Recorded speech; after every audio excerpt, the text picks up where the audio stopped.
Halo teman-teman semua, perkenalkan nama saya Dini Monika Sela. Kesini saya akan menjelaskan mengenai laporan praktikum kami yang berjudul pemurnian zat. Baik, yang pertama kita masuk pada tujuan percobaan.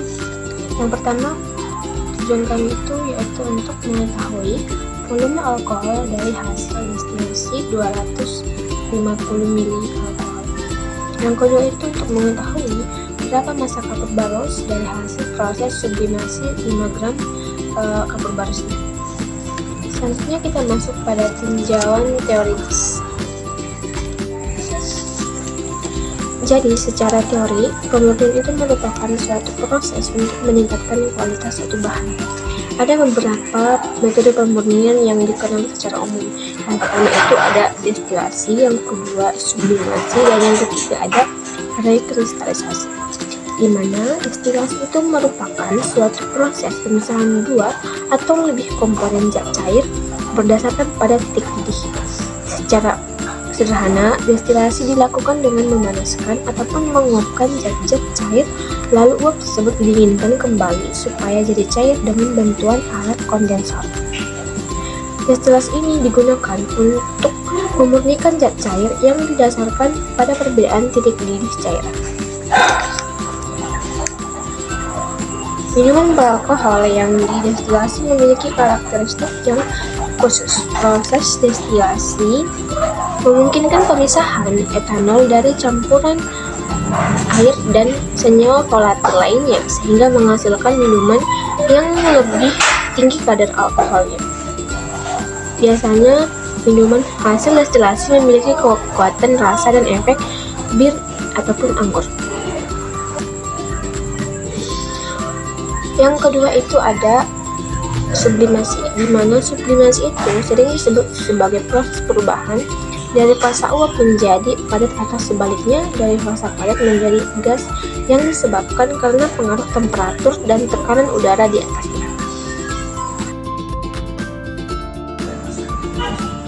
Kapur baros seringkali disebut sebagai bahan yang dengan mudah dapat untuk menurutnya karena dapat langsung berubah menjadi gas. Karena bahkan suhu lingkungannya cukup bagi molekul kapur baros untuk lepas ke lingkungan sekitarnya. Rekristalisasi juga merupakan suatu teknik pemurnian zat padat dari suatu campuran dengan cara melarutkan kembali campuran tersebut dengan pelarut yang sesuai dan kemudian mengkristalkannya kembali dengan cara dipanaskan kembali. Untuk prosedur destilasi alkohol, yang pertama kita perlu merangkai alat destilasinya. Kemudian kita memasukkan sampel minuman beralkohol tersebut 2/3 dari labu takar. Kemudian kita juga masukkan batu didih, lalu kita pastikan semua tertutup rapat dan dialirkan air pada selang kondensor. Lalu kita hidupkan hot plate dan kita amati termometer dan hasil destilasinya. Untuk rekristalisasi, prosedur yang pertama kita lakukan adalah kita perlu memasukkan 15 ml aquades ke dalam beker gelas, lalu kita panaskan. Kemudian kita masukkan sampel garam kasar sebanyak 5 gram. Kita aduk sampai homogen, kemudian kita saring. Lalu kita panaskan kembali filtrat sampai terbentuk kristal sambil diaduk. Lalu terakhir kita timbang kembali garam yang telah terbentuk. Untuk prosedur sublimasi kapur baros, prosedur yang pertama kita lakukan adalah kita harus menghaluskan 5 gram kapur baros yang telah kita timbang. Lalu kita masukkan kapur baros ke dalam gelas beker, lalu kita letakkan gelas beker tersebut di atas kaca asbes 3 kaki. Kemudian kita tutup atasnya menggunakan kaca arloji, lalu kita taruh es batu di atas kaca arloji tersebut. Kemudian kita panaskan dengan menggunakan Bunsen splitters selama kurang lebih 30 menit. Setelah itu, kita akan menimbang kristal kapur baros yang telah murni.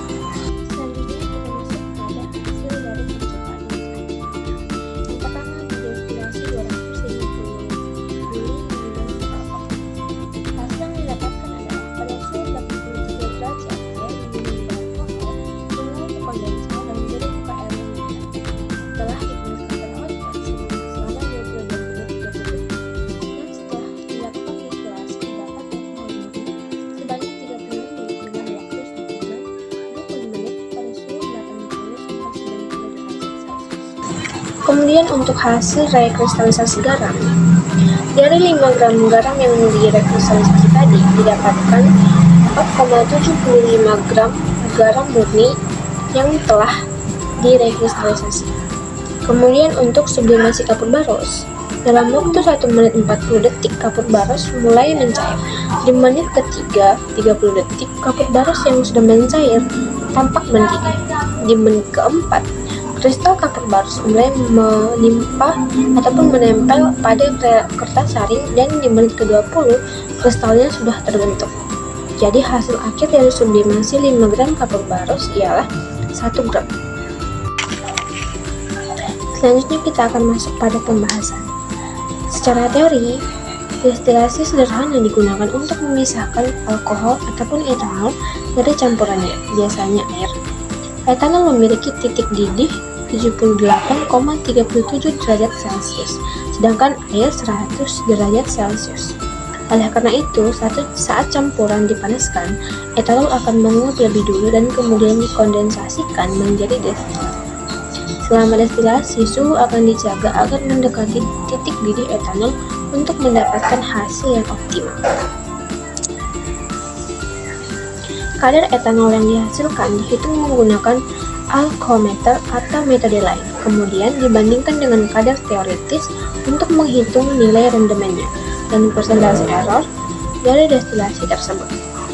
Titik didih etanol lebih rendah dibandingkan air dikarenakan ikatan hidrogen air dapat membentuk lebih banyak ikatan hidrogen dengan etanol, dan juga proses pemanasan etanol lebih dulu menguap dibandingkan dengan air pada proses destilasi yang dipengaruhi oleh perbedaan titik didihnya. Sedangkan secara praktikal yang telah dilakukan pada destilasi 250 ml alkohol, didapatkanlah hasil akhir sebanyak 30 ml alkohol yang telah murni.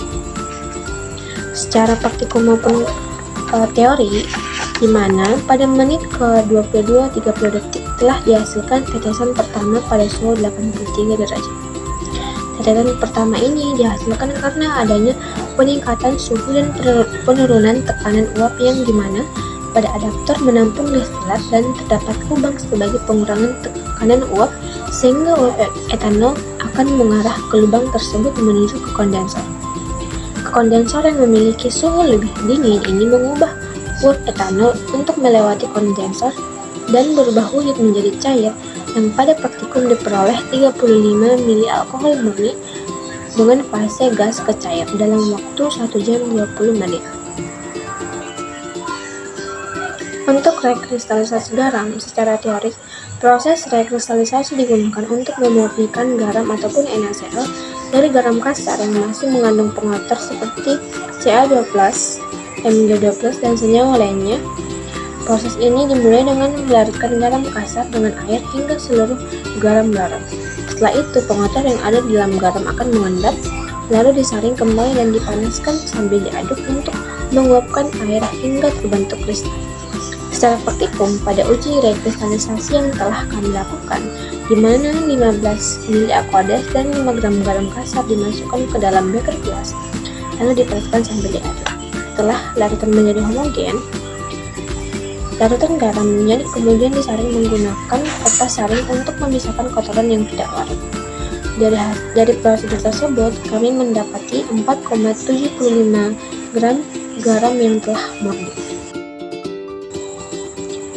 Jadi, korelasi dari secara teori maupun praktikum yang telah dilakukan, hasil praktikum menunjukkan kesesuaian dengan teori, di mana rekristalisasi digunakan untuk memurnikan kadar zat padat seperti garam dengan cara melarutkannya kembali dalam air, menyiram kotorannya, lalu menguapkan larutannya hingga terbentuk kristal yang lebih murni. Kemudian untuk sublimasi kapur baros, secara teorik, sublimasi digunakan sebagai alat pemisahan dan pemurnian untuk memurnikan ataupun memisahkan zat yang lebih mudah untuk menyublim dari campurannya. Dalam campuran kapur baros dan zat tak menyublim seperti pasir, kapur baros akan menyublim saat dipanaskan, sedangkan pasir tetap berada di tempat. Uap kapur baros bisa diarahkan ke permukaan dingin untuk dikondensasikan kembali menjadi kristal padat yang telah lebih murni setelah sublimasi dilakukan.